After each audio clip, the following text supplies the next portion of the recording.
highway. Talo ba ako?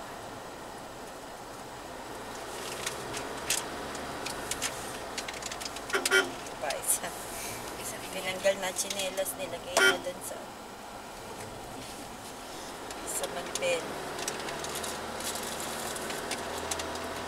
Dito, lagay oh.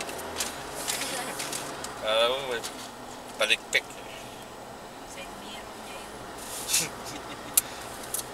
Dito, hindi na uso yung mga padding knee pads.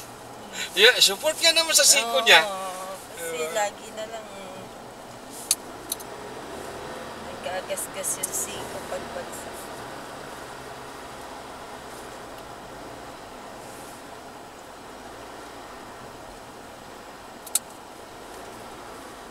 Sabi ko sa'yo, mami, kasi yung isa din na hindi ba nun mag-bike?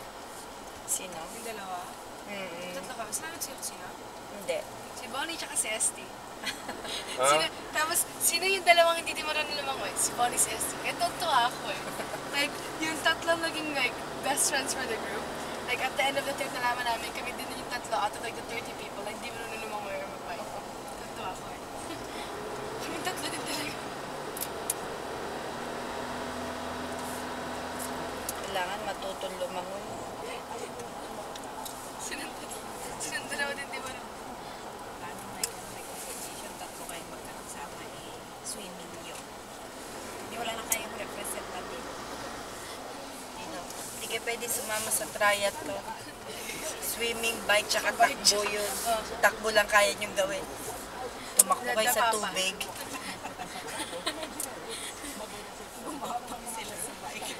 Hindi, yung bike na lang buhatin niya. Buhatin niyo yung bike. Buhatin tapos itak. Sa swimming pool, sa swimming pool. Sa swimming pool, sa gilid lang kayo. Kung hindi ba sa pinakagilid niya, sige. Hindi,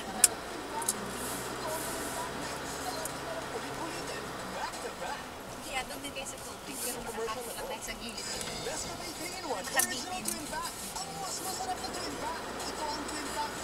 Nagawa pala masyado rito. Paano pag may kasalubong pa? Titigil. Makita naman.